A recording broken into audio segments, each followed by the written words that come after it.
Hello, everyone, and welcome to the Pagir podcast. This is Bharati, PhD scholar from Ashoka University, and I'm joined by my friend here, Arun Prakash Raj, PhD scholar from Ambedkar University, Delhi.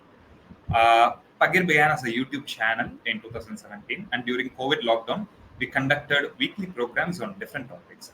Then we started the Pagir podcast and conducted in depth interviews with scholars who primarily work on the history of Tamil Nadu. Now we introduce a new series called the Pagir Introductions, where we expand our horizons to introduce and learn about different themes in historical studies along with our viewers. Today, we are happy that we are joined by Ms. Saswati Chaudhuri, a visual artist and museologist. She is currently working in New Delhi. And to speak a bit more about her and to give a introduction to our guest, I invite Arun Prakash Raj. Yeah, hello everyone. So, a few months back, I attended a guided walk in the National Museum, Delhi. Although I have been living in Delhi for since 2017 and been to National Museum very regularly several times, this particular walk that I attended few months back was really special and memorable um, because it was guided by Ms. Saswati Chaudhuri. She is a museologist who work as freelance with the National Museum, and she very often curate walks in the National Museum.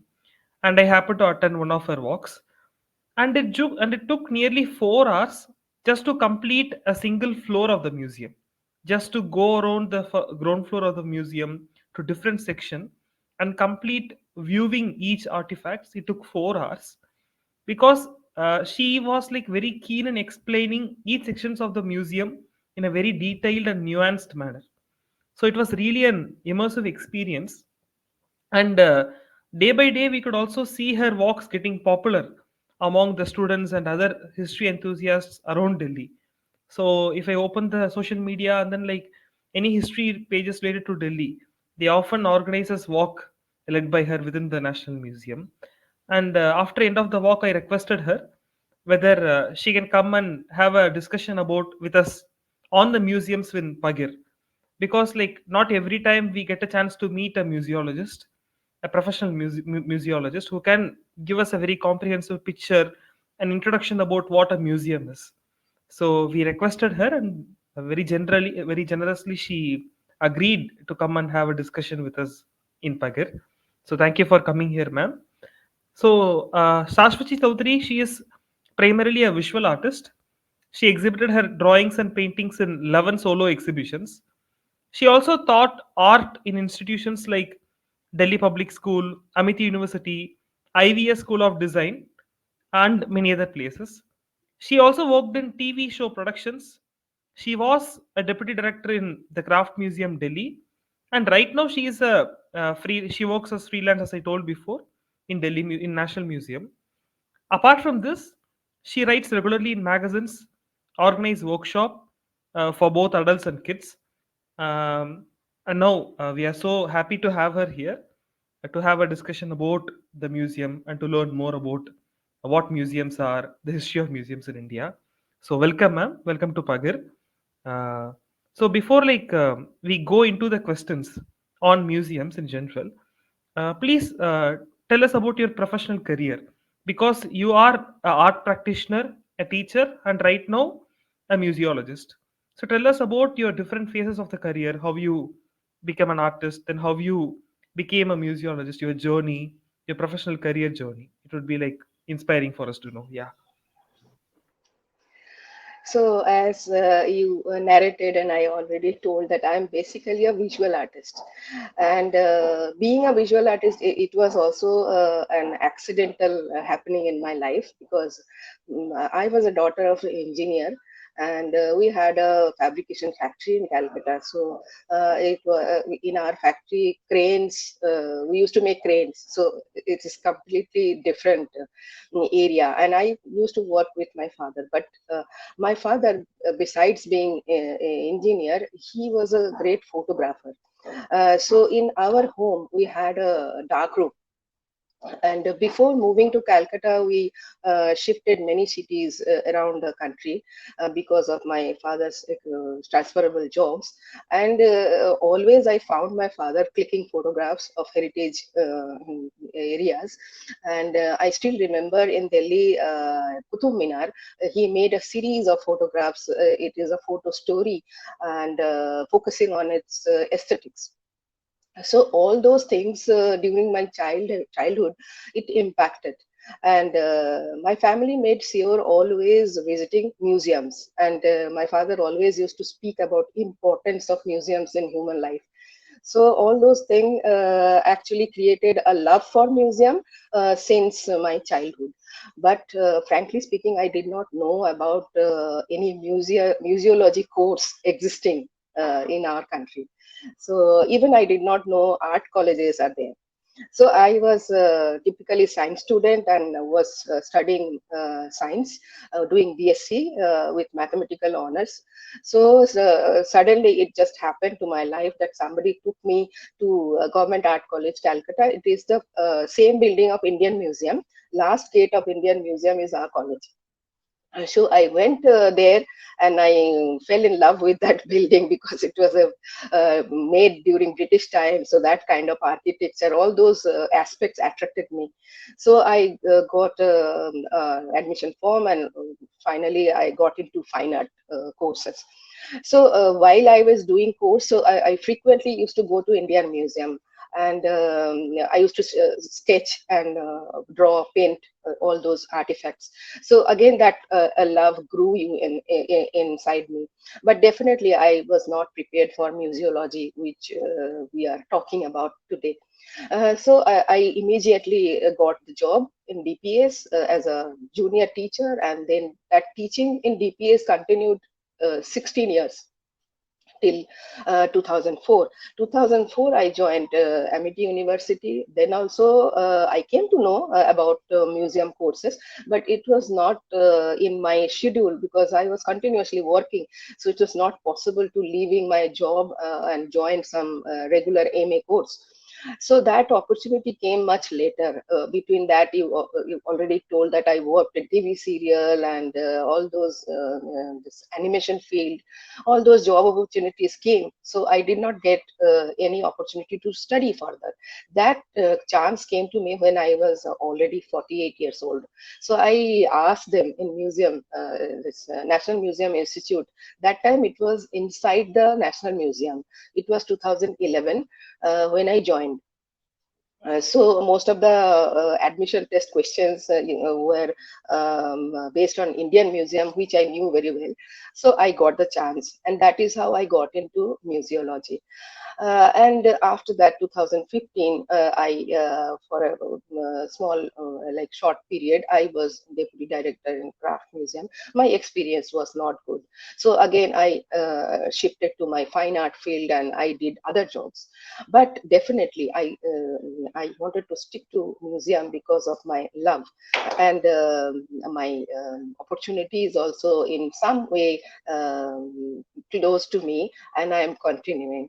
And all those jobs you already mentioned. So I am a now freelance artist attached to education department into National Museum. And other than that, I write on art and artist in few magazines. So this is my recent work process. Thanks a lot for taking us through your journey, ma'am. It was really fascinating and inspiring. And despite the age, you entered a new field that was very daring. Thanks for that. And let us get into the main question. And since we talked a lot about museology, can you introduce what museology is? And can you take us through what are the roles and duties of a museologist? So, what is museology? Museology, we call it museum science also, and it is actually the science of museum studies. So there are many names, but it covers practical and theoretical aspects of museum management, which includes science and humanities both. This quality actually attracts me a lot. It's a combination of humanities and science. And the museology course actually trains people to be capable of develop a new museum and maintain a museum system overall. So this is the course all about, and this museum system is actually very interdisciplinary. So it has various sections to handle, and that is the reason in our MA course, in first semester, three aspects we had to study: museology, conservation, and history of art. These all are related. So first semester we had to study everything, and then from second semester we are going to other aspects. So to complete course includes many areas like general museology, collection management and curatorship, documentation, exhibition design, storage, museum architecture, research methodology, museum education, public relation, gallery management, museum photography, conservation, preservation, and restoration. What are the differences between three terms? Specialized museology. Specialized museology means museums can be like we are talking about National Museum, but it can be Camera Museum, which now a new museum in Gurgaon we see, and Transport Museum. So these are specialized museology. So this is the complete course, gives you a total overview how you can maintain and develop a new museum. And next part of the question is, what are the duties?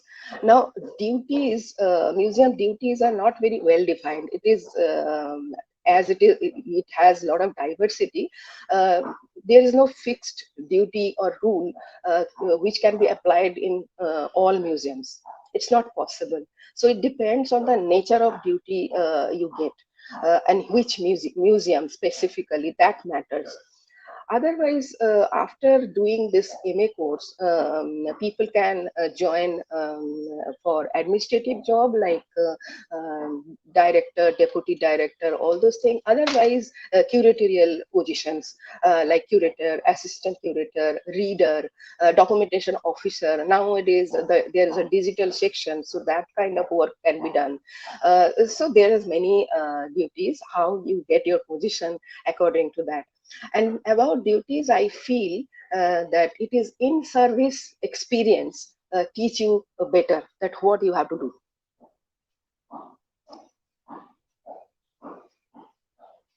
Yeah. So I think this is just in short. Yeah, thanks, ma'am. Like, I think you have introduced as a discipline which is not so popular, which is there. Like every student of history, whenever we visit museum or any history enthusiast who visit museum, we know about the institution, but that there is a kind of a science behind it. There is a discipline to study how to make a museum, how to curate it, how to preserve it. There is a discipline. There is a method behind it. It's a new discipline. It's an entirely different discipline actually, which is not so popular among even the history students. So thanks for introducing about what is museology. So the second question, it is about museums now.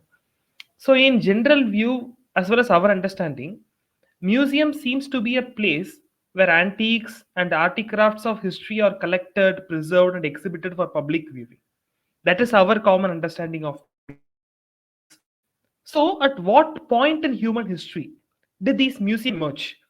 Were these museums there in forever? I mean, from the beginning of human civilization, did we have museums, or did it emerge at any particular point of time? And when it emerged, what were the needs and functions of our museums? For what purpose it emerged? What purpose it served? So this is the question that we have now. So actually, now that you said the museum is not very popular, that is very ultimate truth. Actually, when I studied museum in my batch, there was only 8 people, and among them, only 2 people are working in a proper museum. So you can imagine the status, at least here. But if we think about civilization, even pre-civilization, when people used to live in hunting gathering status, they painted cave walls, right? So that is also kind of museum they created in their way, if you think about that. But if we go back to history, then this museum term, we have to start from this term. Where from this term is coming? So this term is coming from Greek word that is museum. Museo means temple of muses, goddesses of learning and art. Just like in India, we have Saraswati, goddess of knowledge.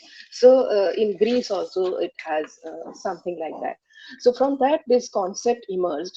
But this modern concept of museum, this is about 250 to 300 years old, not more than that. So before First World War, this collection used to be there, but definitely these collections were part of aristocracy. Only rich people used to keep their collections. It was not in public context. But now we see that museums are playing a role of in the cultural field and economical field for every country. It is kind of country's identity, we can say.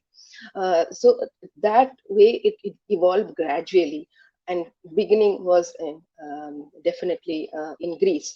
But now we see that there is an organization called International Council of Museum. In short form, we call it ICOM. This ICOM head office is in France, and they gave us a proper definition. This definition started long back. ICOM actually initiated in 1946. They gave us long definition, but if we take out the gist, then museum is in service for society and its development. In service for society and its development, this is its goal now.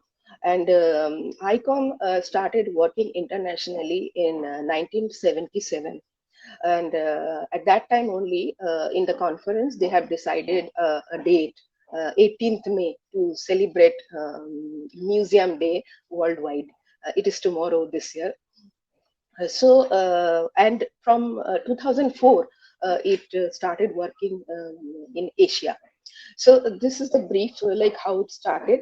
And then if we go to origin, like when the first recorded instance of using historical material for communication information, then we have to go to Mesopotamia. Babylonian kings, they used to have their own collections. And Babylonian princess, whose name was Enigaldi Nana, her father was definitely a king, but her father, besides being king, he was archaeologist, and he did a lot of excavation.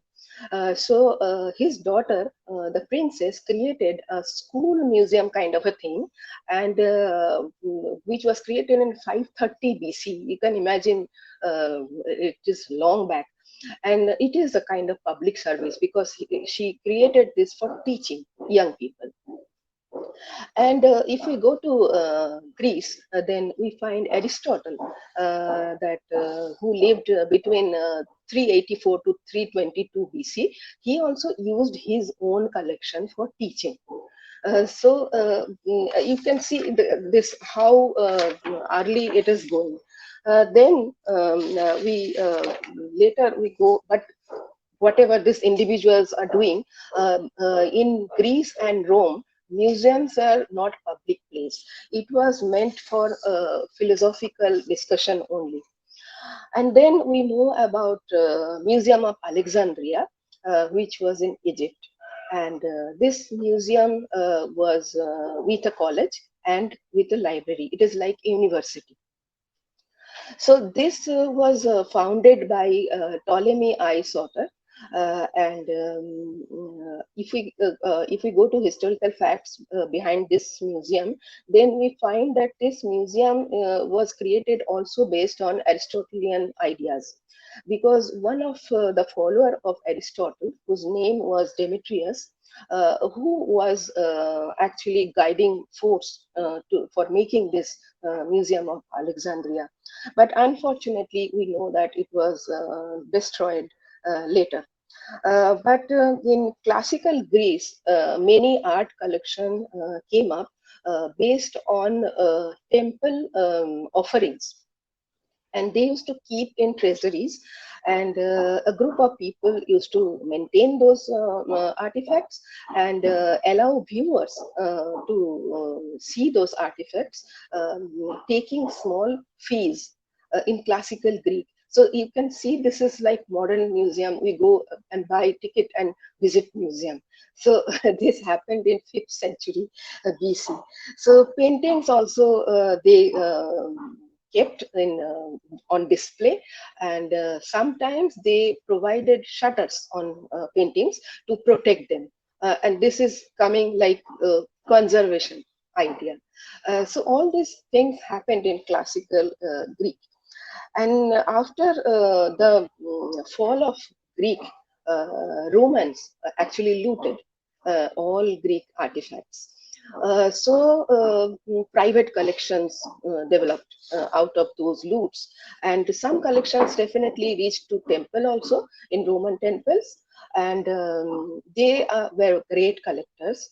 And they even created open air museum like spaces for public recreation, but public means not common people, it was rich people and royals. So that was Roman idea. But at that moment, two significant things happened. Um, One is antique trade, uh, that during Roman period started, and another thing was copying Greek masterpieces. So these are in commonly it is understood as unlawful thing, antique trade and copying masterpieces, but they started in Roman period and still continued. You can find in many cases, and this Romans they created special galleries for paintings, and for display purpose they created even proper architecture with daylight system so that paintings can be viewed properly. So all those happened. So they had some negative points, some positive points. Okay, so after Rome, we can look at growth of Islam. When Islam came, nearly 6th century AD, that time mostly collections used to be associated with tombs. So more about the religious idea.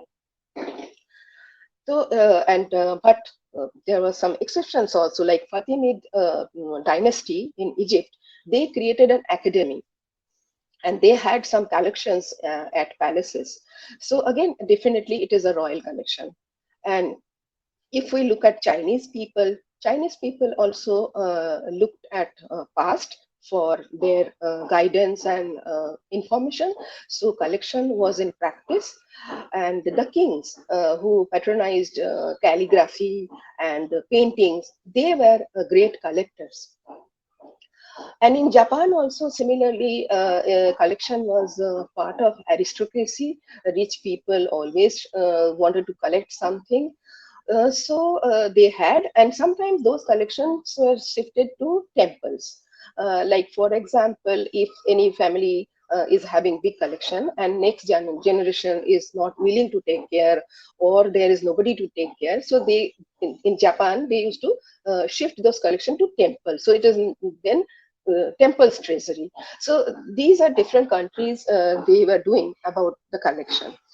Then again, if we come back to Europe, end of Romans, many institutions were destroyed. And at that moment, due to spread of Christianity, churches got power. So treasuries are with church then. And that time, the concept of replica came, because all the churches cannot have the same artifact, right? So they made replicas and placed in different churches. And princely families and other who had passion for collection, they also had their own collection. But definitely churches were main after Christianity came. But by 12th century, Europe was changing. Rapidly it was changing, and it ended with Renaissance period, as we know according to the history. So there was an awakening towards classical learning, and the values, all those things were coming into the society. And that by the following century, the collection had been very popular, and especially in the 15th century, the public museum concept actually became very popular. And we all know about Medici family of Florence. I think recently Netflix, there was a documentary on Medici collection. I don't know if I've seen or not. So that family contributed in the collection area too much, and their collection used to be known as museum.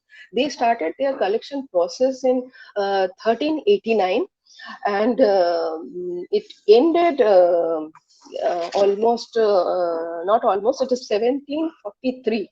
A generation after generation they have contributed in the collection area, painting as well as sculpture. And many rich families, they practice this collection process, and those collections, those personal collections, used to be known as cabinet of wonders, cabinet of curiosities. So everybody wanted to have their own collections, and definitely it depended on the owner's interest. Those are encyclopedic, but owner's interest, and it was not open for public. It is like a status symbol, you can say. So if any particular guests coming to their house, they will open that particular room and they will show off that I collect this and this is my interest. So all these things in Europe was going on. But we can again come to public museum concept. We have to go to Italy. Vatican collection became popular. And in Italy, there's a special thing happened that they also started collecting and showing to public against some fees. So again, this public service type of work we can see. And in Italy, we find these collections were listed in tourist guide, and tourists used to know, and they used to find the collection and they will visit. So this is like similar to modern concept in Italy we can find. But first public museum, we have to find out which one. That is Ashmolean Museum, which was established in Oxford on 24th May 1683. So this museum holds the collection of Elias Asmon, who was a collector, a politician, and officer of arms in London. So, and he got this collection from two people, father and son.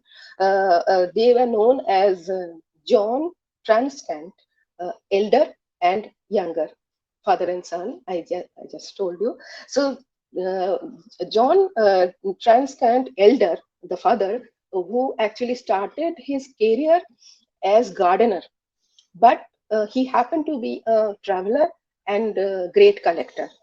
They even made their own catalog that they made in 1656, before Ashmolean happened.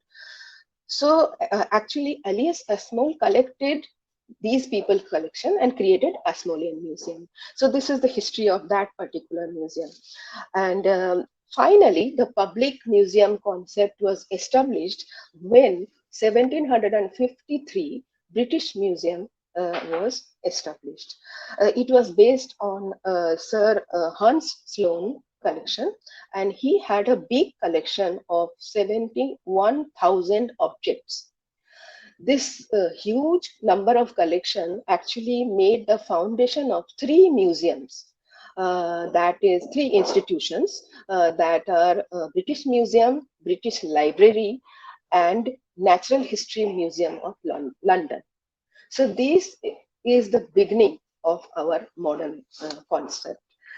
So during 18th century, concept of public museum evolved in Western Europe. Spirit of Renaissance, cultural awareness, and quest of knowledge all work together. And 18th century saw many developments in a human society, like industrial revolution and discovery of civilizations added interest. Founding British Museum actually marked the National Museum concept, which we are talking about, our main point. Museums became close to ordinary people after First and Second World War, especially because it went through many changes. And in 20th century, there is a term coming in known as new museology. We studied that. New museology makes museums more inclusive. So under this idea, the types of museums are developing: community museum, eco museum, or open air museum, where community itself contributing to make a museum and run a museum. So this is a totally new concept. So this is the brief history worldwide. Yeah. Thank you. Thank you, ma'am, for recounting that. And from hearing you, I could surmise that not only the idea of museum or the idea of conservation, even frauds were as ancient as museums in Rome, when there were Yes. counterfeit paintings and copying masterpieces. And I mean, you've also underlined the importance of, differences between public museum and museums which are made uh, especially for aristocracy, and how public museum as a concept developed from the 16th century and how it went on until the establishment of British Museum. And thank you for recollecting such a long history in a very compact time. Now we move on to the next question. It's also related. I mean, it's about Indian understanding and Indian history of museum, if there is any. So that generally, the colonizers, and even now, I mean, historians also say that Indians do not have any sense of history. They do not preserve it, and they do not showcase it. They do not have historical knowledge. This is a general and popular view on Indians and their sense of history. So in this slide, my question is: throughout Indian history, were there any habits of collecting and preserving cultural artifacts before colonization?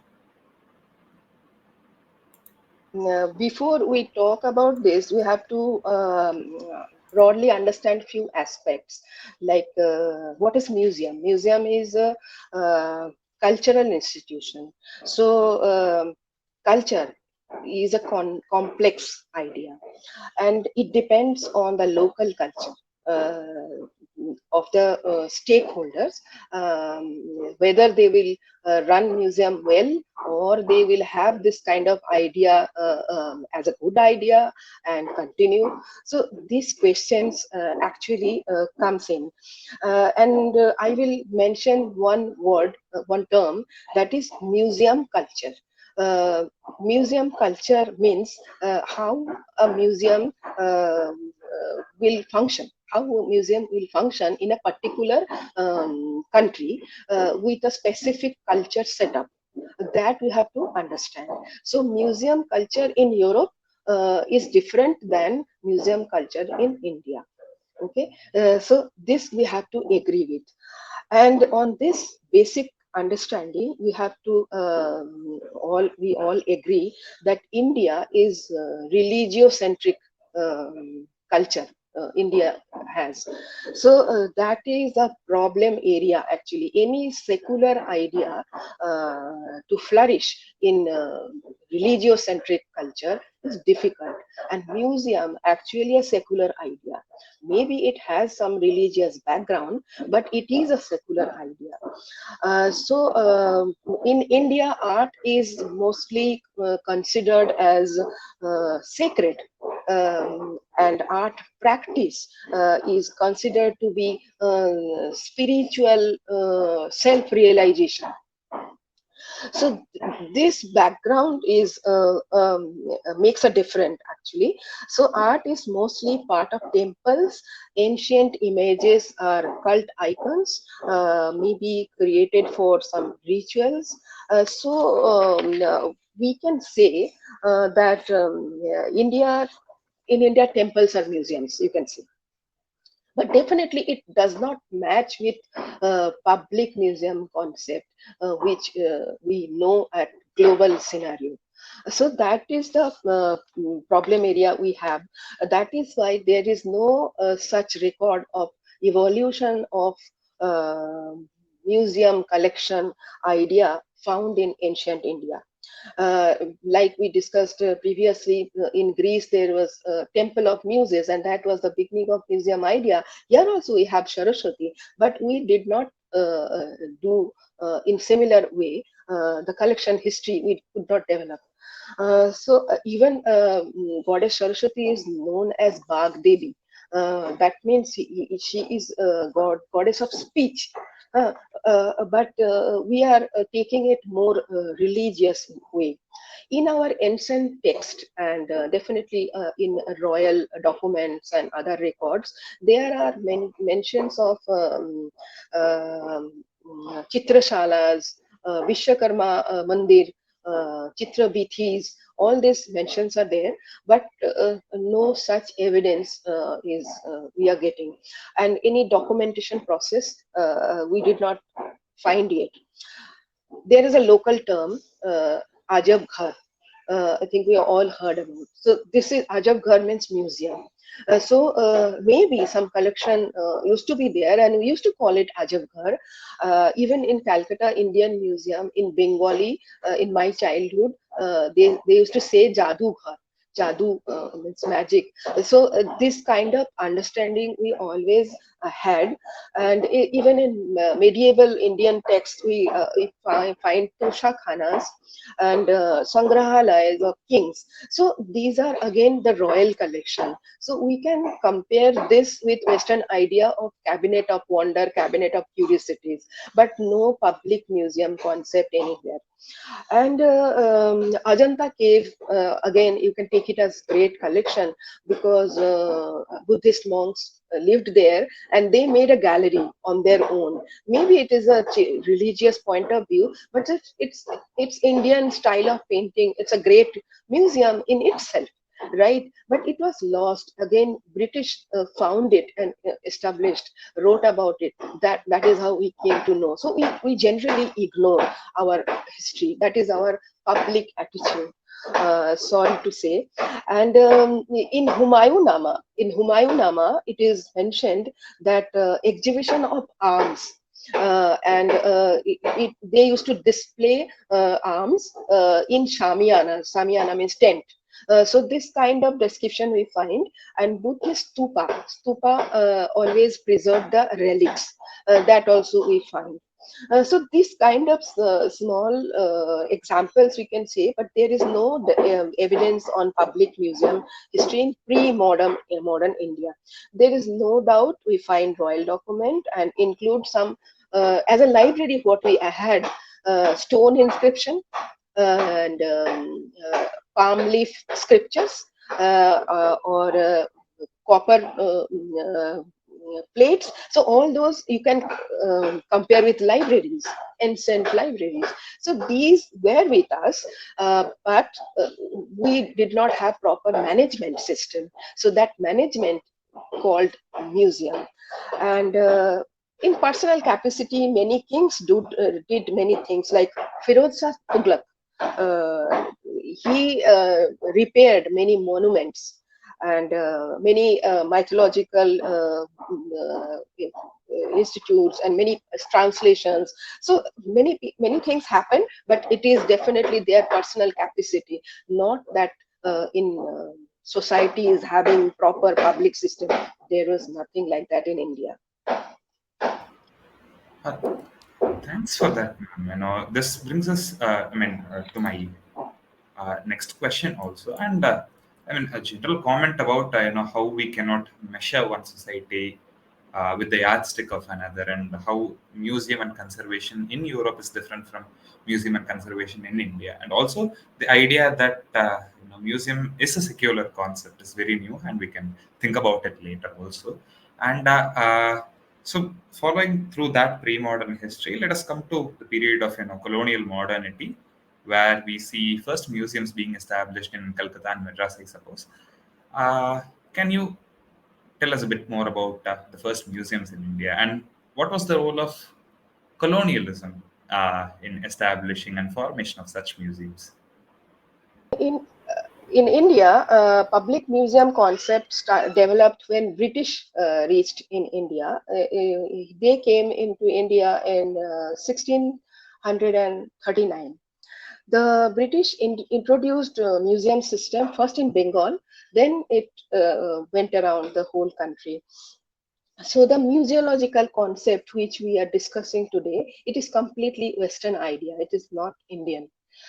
So it came through British to our country and then flourished here. And maybe it is Indianized now.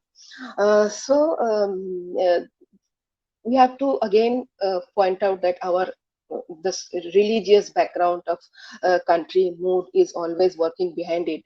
But when this museological concept is coming in, then museum objects are secularized way displayed in the museum, and it is for educational purpose and to be enjoyed aesthetic purpose. So these two purpose, educational and aesthetic, there is no religious purpose in the museum. So we have to understand that any particular artifact, maybe it sometimes in past it was part of a temple or part of a religious architecture, but when that particular sculpture or any broken part of old architecture entering into museum, it is becoming secular, it is becoming an art object to be studied for its educational value and its aesthetic value. So that time we will not act religiously towards it in the museum. But in many cases in Indian museum, you will find the opposite behavior. But we can go to the beginning, how it started. So the story begins like that. An Oxford scholar, Sir William Jones, arrived in India in 1783. He, along with other Orientalists, they started doing some scholarly activities. So Asiatic Society of Bengal and Fort William College, these two institutions were created before museum came in. And these people, this led by Sir William Jones, these people were known as bright young men of Warring Hastings. They used to be known as group, bright young men, and they started scholarly work in India. So what was the function of Asiatic Society of Bengal? It was created to study Indian history and languages and other aspects, because they found there is no documentation. They did not understand what to do with heritage aspect of India. So they started forming institutions and the foundation about it. So making museum making idea generated in 1796. Asiatic Society started in 1784 and museum idea generated 96. So initially they started a small museum, and that museum they named as Oriental Museum, and it started in 1808.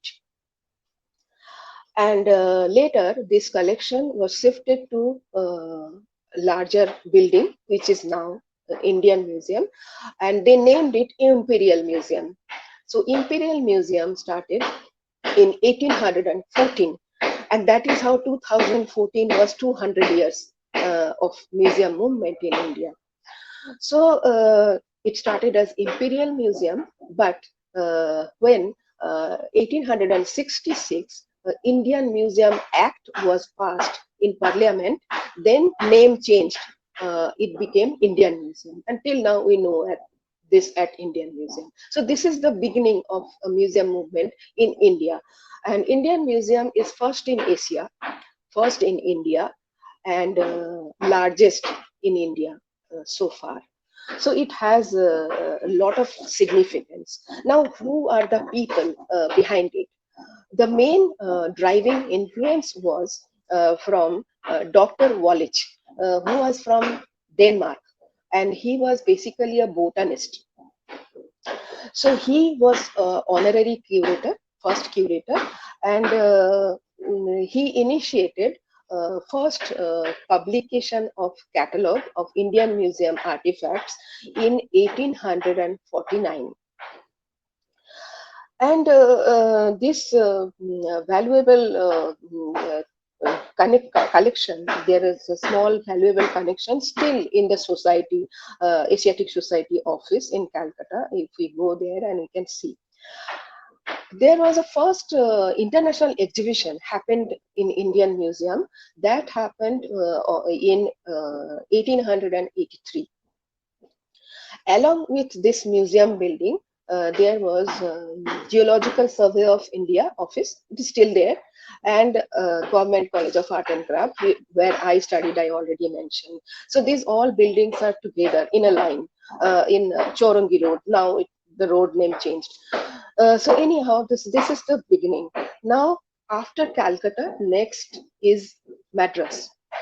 So Madras Literary Society, which was founded in 1812, and proposal of museum comes 1828, and finally museum is built in 1851 and shifted to present building in 1854. It is known as Madras Government Museum.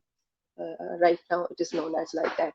Same year, in 1851, another museum came up.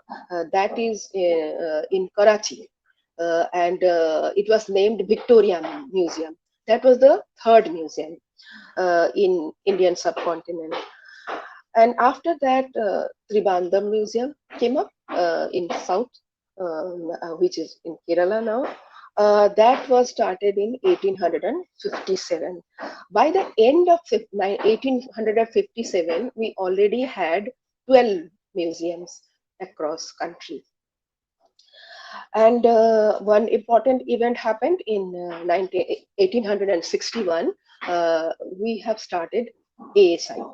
ASI was initiated because there was some finding for new civilization, that is Indus Valley civilization.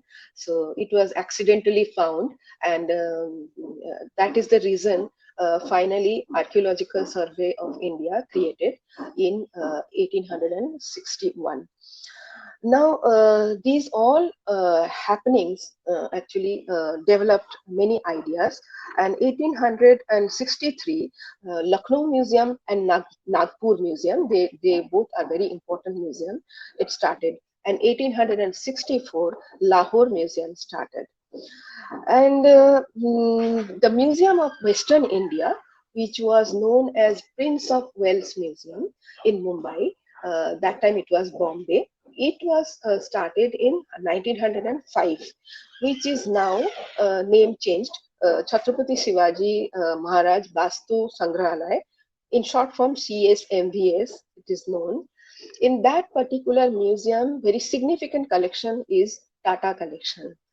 So, and this museum is not entirely managed by government, so it is private public collaboration. So this museum is very well maintained. I have been there in 2012. It is really a good museum, well maintained. So we can see this creation of museum in India. British played a major role, leading role. Without them, we wouldn't have museums, I think.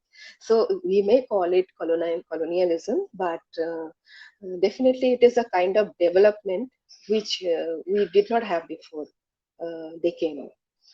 So Mughal started some documenting and preserving, but it was in royal form, not in public service institutions. Yeah, thanks, ma'am, like for briefly like summarizing on the history of museums in colonial India, actually.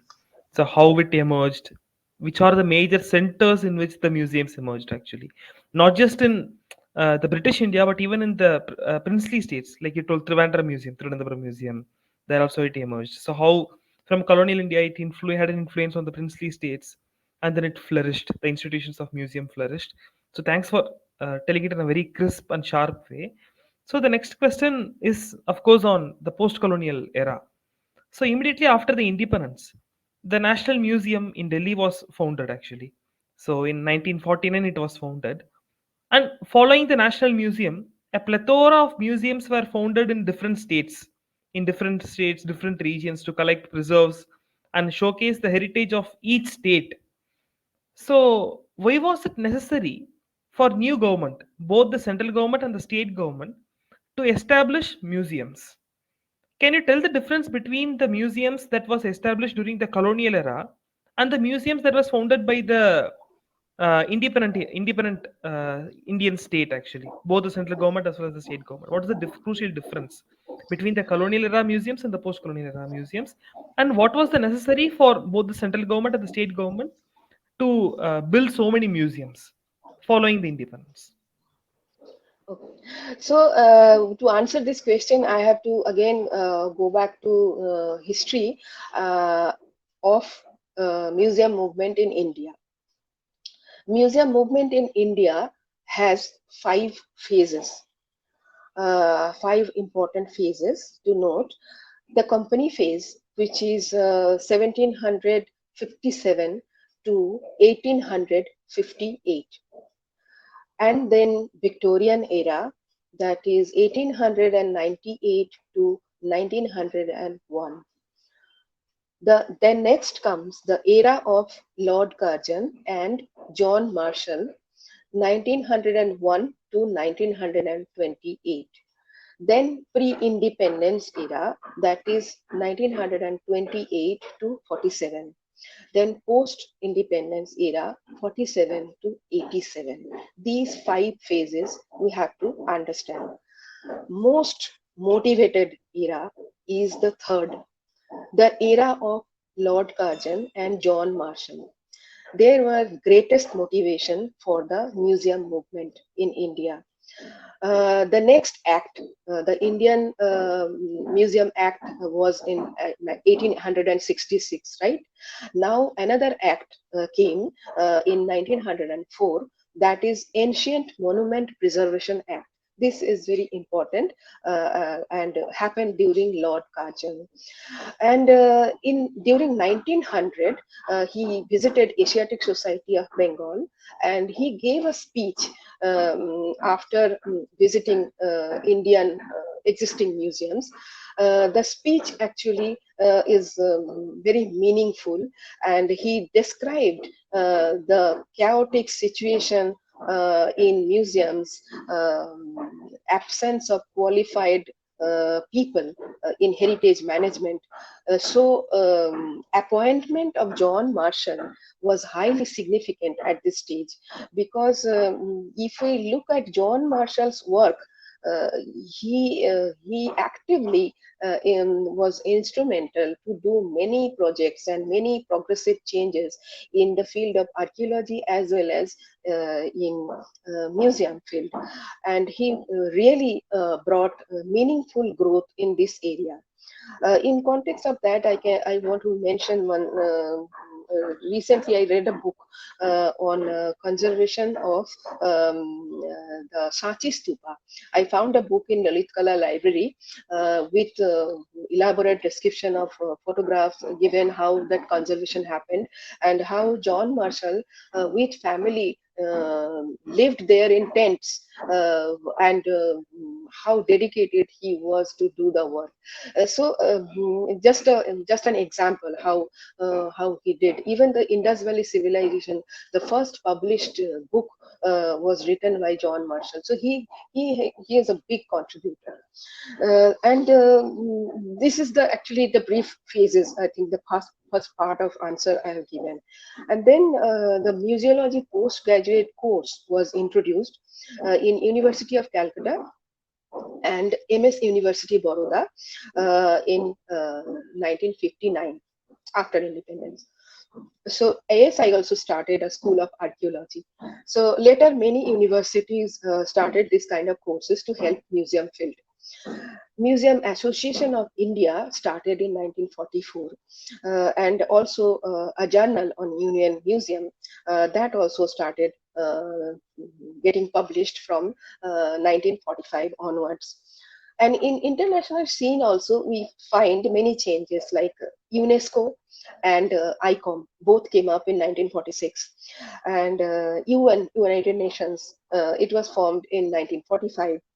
And yeah, the journal, international journal Museum also started publishing since 1948. So all similar time is happening.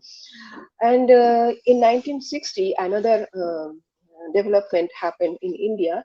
This during the process of creation National Museum, New Delhi, Indian government called Dr. Grace Murle in 1960, who was at that time ICOM Museum Division in Paris. She was heading the museum division actually. So to be the first director of National Museum, so she came here. She segregated the collection initiated for a National Museum, created the concept of galleries and how the chronology will go and how the specialized galleries will come up. So all those collections handled by her, and she was the first director of National Museum. And fortunately, she stayed here even after her retirement, and till her death, 1985, she contributed in this field without any rest. So wherever possible, she contributed and helpful support. So first directory of Indian Museum was published in 1911, which listed 39 museums with detailed report on that. So that was the first directory. Now every year it comes, I hope, museum directories. We have around 1200 museums now.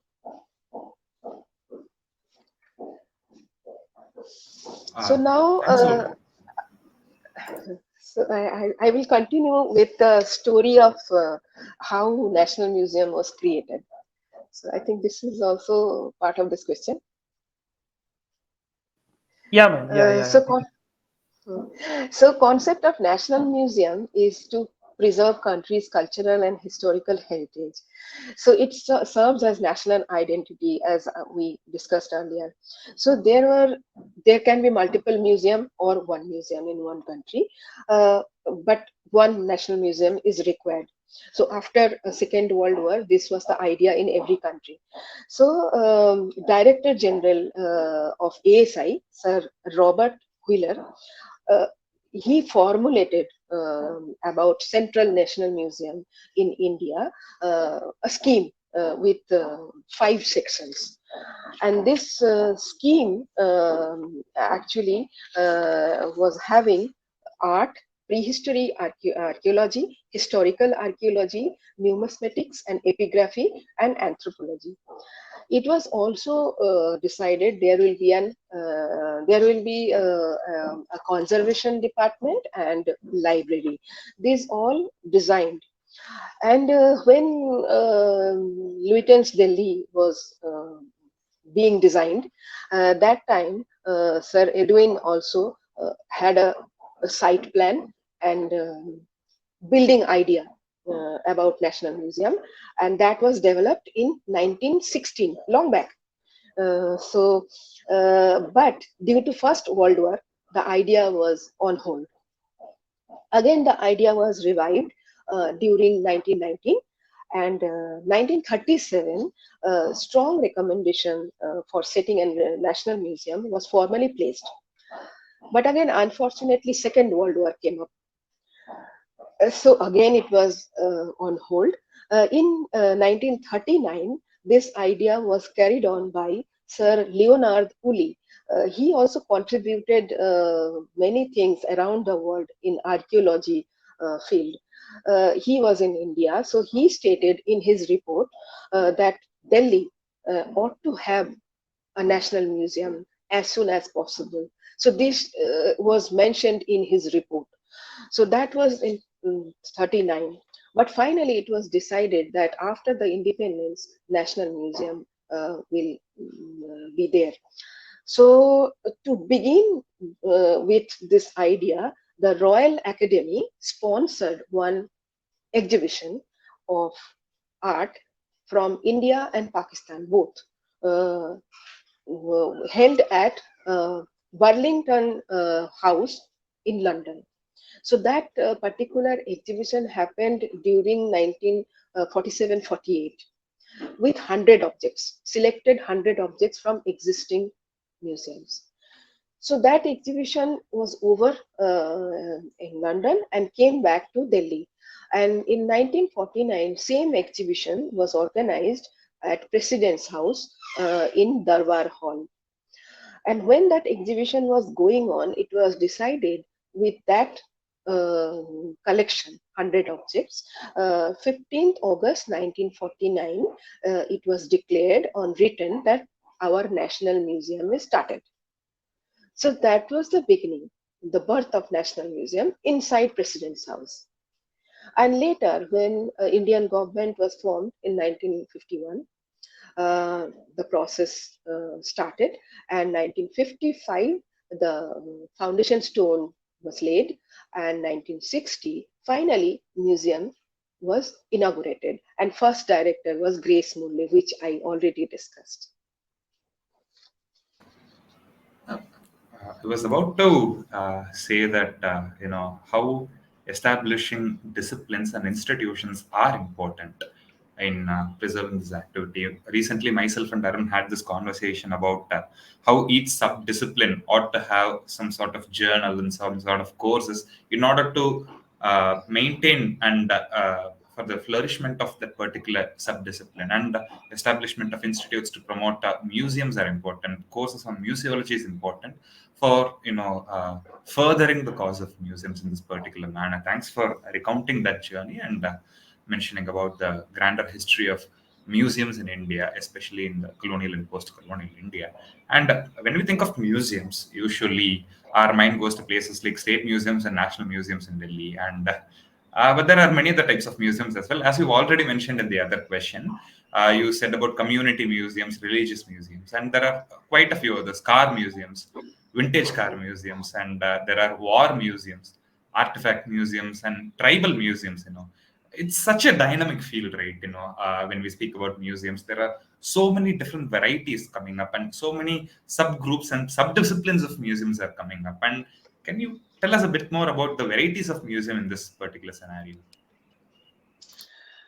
Actually, museums, national museums, we are having that is every country is having. It may be any, and there are another concept is museum of national importance. Means after national museum, which are most significant. So in India, we have few museums in that way. Indian Museum, Victoria Memorial, both are in Calcutta, Salarjung Museum in Hyderabad, Allahabad Museum in UP, Memorial Indira Gandhi Rashtriya Manav Sangrahalaya. Indira Gandhi's Rashtriya Manav Sangrahalaya, in short, it is IGRMS in Bhopal. And then three national galleries of modern art in Delhi, Bangalore, and Mumbai. So these are museums of national importance. Besides that, there are many other museums. We already discussed many areas, but we can still talk about those museums.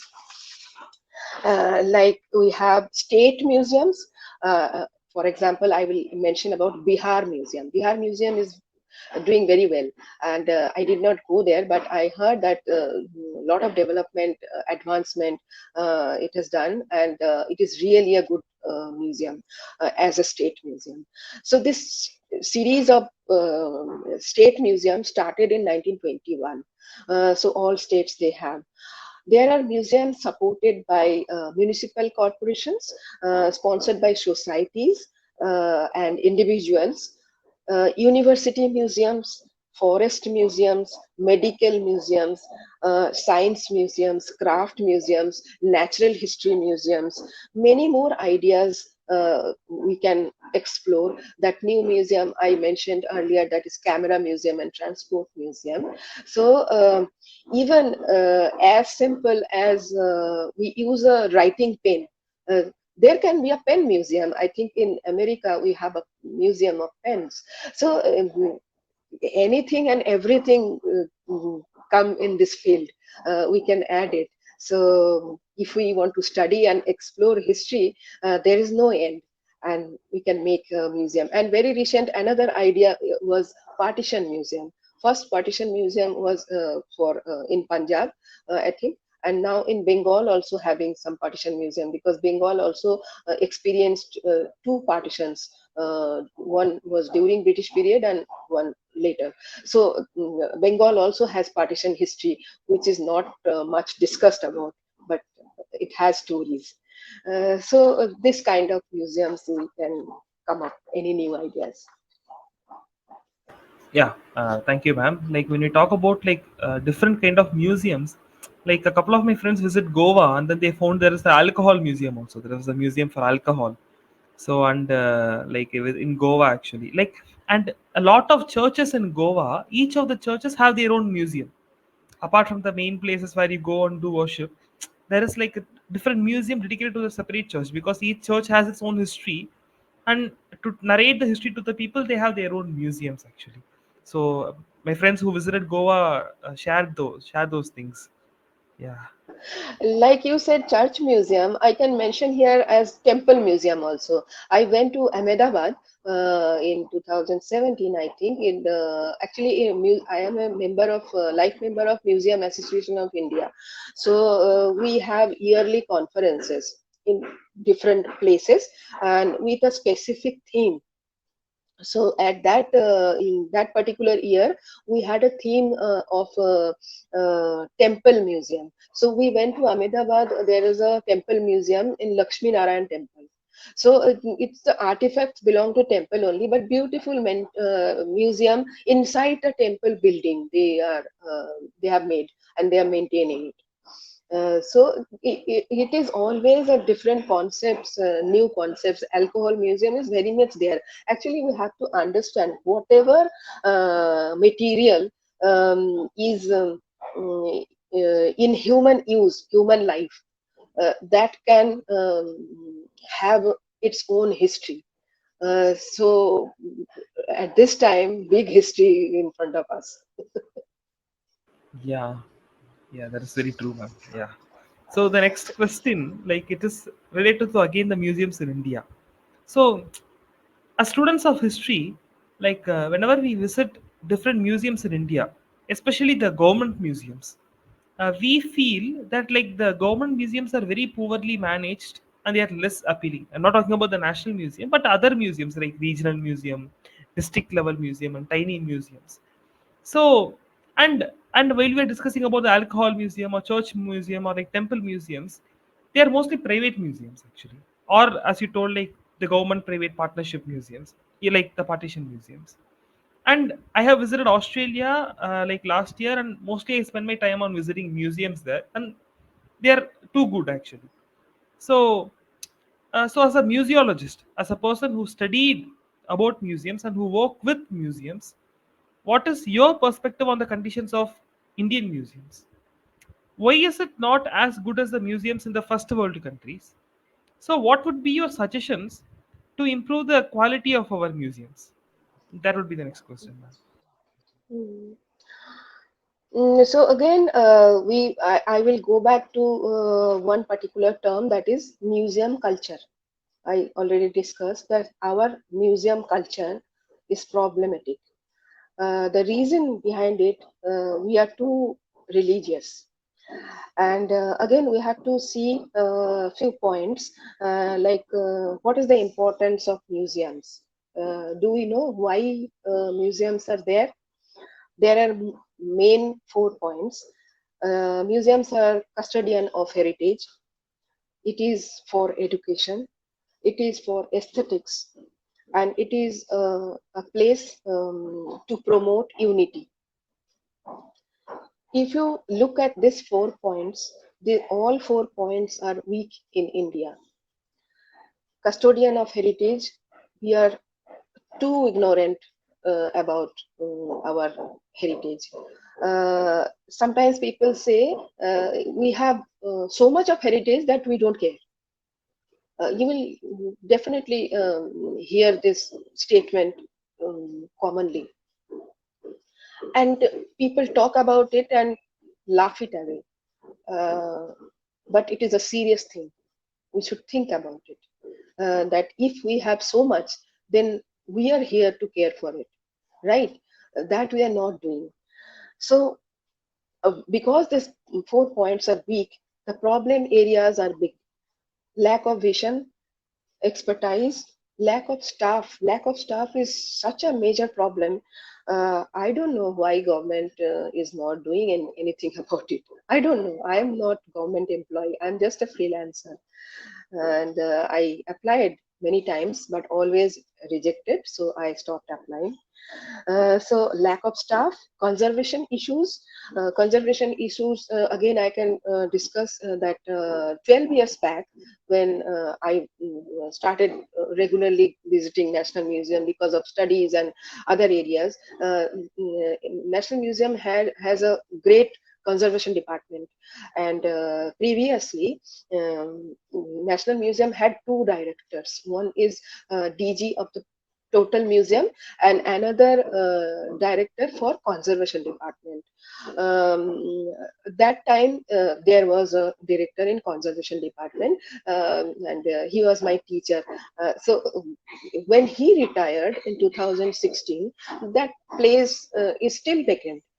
So many posts are lying vacant. Weber is retiring, that is empty. So I don't know how they manage this works with such less number of people. Definitely, it will be difficult, and definitely the situation will be visible because of less people. How much they can do? Management issues, same thing. Disconnect between academia and museums. Funding issue. I don't know government museums are why they are limited funding, because they should fund, because it is cultural institutions.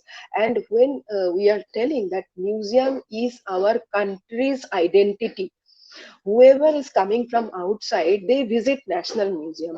How they think about us? Audience management, it is another area. And one major problem I found, that is display issue in National Museum, even in government museum. Display is so poor. I am just giving an example. Many people when come to our National Museum and they want to see dancing girl, sometimes, most of the time, when they are without any guide, they miss. And after certain time passed, they will keep searching, and they will ask people, we wanted to visit dancing girl, where is it? So they can't find, because it was not on display in a significant way, so people can miss. It is a small box, and in a side that you can just pass, you will not notice that it is there. So definitely there is some display technique required to catch people's attention. So that is a major problem. And about dancing girl, issue came front while I was studying. Actually, I asked concerned people. I will not name anyone, but I asked that why this particular object is displayed in such a way. Then museum people told me that they were actually very unhappy with my question, because I'm a lady, and they said it is a nude sculpture. So we have nudity issue. So we don't think about this cultural importance. We have our own mindset.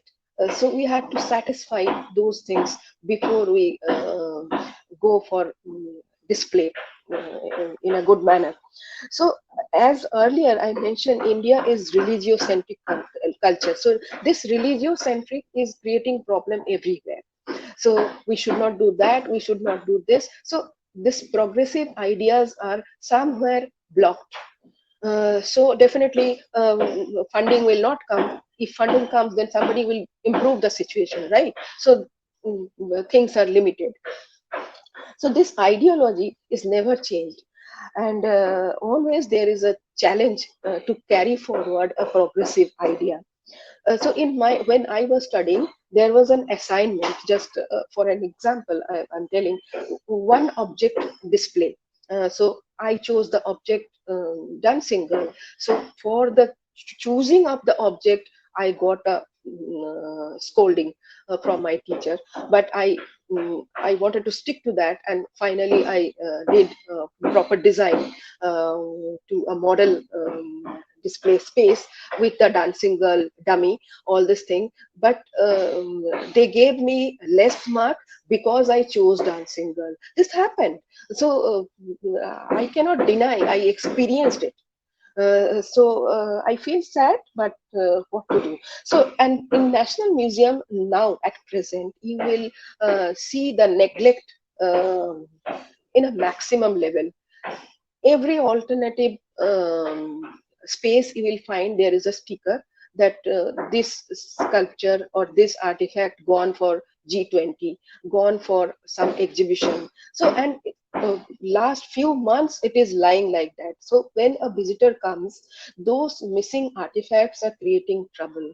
And even in our museum work, those specific objects are important. They are like masterpieces, so they are included in our talk. So that object is missing, so it is a kind of problem, and highly neglected, as I feel so. And government museums specifically, you will find this kind of issues always. Private museums are little better, but not very perfect. And in general, Indian society is not very careful towards libraries and museums. Regarding libraries also, in very recent time, I often go to government libraries because they have many rare books which are not found in the market anymore. So many times I go to libraries and find some old document for reading for my writing. I regularly I write articles, so I need something. So I recently went to ICCR. They had beautiful library, but when I went, I found that 6 years back it was closed, and no books in their digital platform. Nobody knows where those books gone. So it is public, common people cannot access those documents. So these are the problematic areas. The people in position, they should see. I'm just a freelancer. I am actually part of common public. I just happen to study museology, and I have curiosity, and I keep reading. So maybe I am question. I'm giving answers of your questions. So this religious sentiment is we are obsessed about. So this is a problem area. So National Museum, we always find the people from other countries, they are so much interested in our collection, and they often criticize that you have such rich collection, but you don't know how to present it. So we listen, and there is no way to answer. And this is a kind of insult I feel as Indian, because they are coming from outside India. They are outsider, and how they are thinking about our system, that how we handle our cultural identity. So overall presentation in museum gallery, especially in government museum, is really poor, and it is deteriorating day by day. But mostly museums are under Ministry of Culture. It is common system with very limited staff members, and even staff members I found some of them are good, but most of them are not passionate enough. That love for artifact is not there. I often find the sculptures are not even cleaned. So that daily cleaning, that daily care, that is missing. long back in 2011, when I started studying, that time itself, UNESCO released a damning report about terrible condition of the India's museums. And today is 2024. There is no improvement so far, and moreover, staff became less and less. So, museology course is not popular, as I already told you that very few people go for it. And when many students come to National Museum, I often ask them, "Do you know about a profession called museology?" So I never got an answer that yes, they don't know. So this is the problem, and the job area is very limited. People don't get job. That is also a major problem. So in museum, I found mostly those who are working, they are sometimes they are history of art background. History of art background people also are needed for research purpose in museum, but museology and history of art too, both are completely different topic. So in museum, museologist is required. It is highly required, even for storage, even for transfer of an object, one museum to other museum. All these factors are studied under museology, not history of art. So those are completely different. And moreover, I don't know why government is not encouraging about contract people. Like when I did museology, I was overaged, so definitely I was not expecting any government job. Kind of pensionable proper job, that was not my idea. My idea was visual artist can contribute in display and other visual aspect of exhibitions. So that is how I went to study. But I was heavily discouraged. Since the beginning of my course, they told me, why you are studying museology? You should have gone to history of art. You should have gone to conservation, not to the museology. It is not your field because you are an artist. But in previous system, actually, um, I think 20, 30 years ago, this was a system. Many artists from our college, they used to work in museums, even without any museological study. They worked in Science Museum, Delhi, in Science Museum, Calcutta. Many artists passed out from our college. They used to get job. Now that is stopped, and it is discouraged for artists. And it is from both community.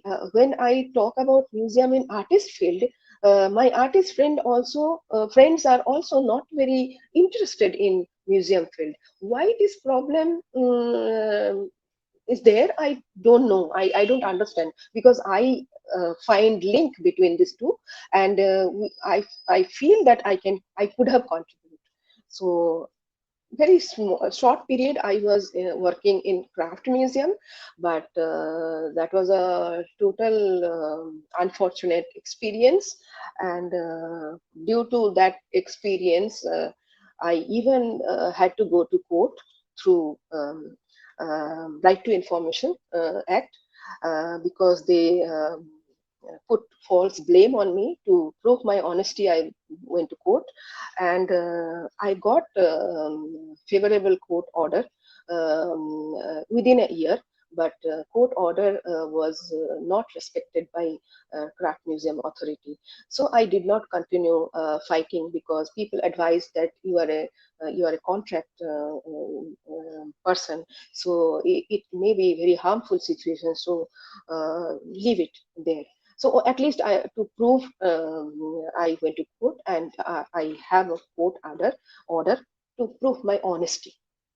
So that is the situation in museum field. Even that is the reason I dropped the idea of PhD in museology. I thought I am writing already, and I am writing few books also with someone else, so that will be published next year on museum artifacts.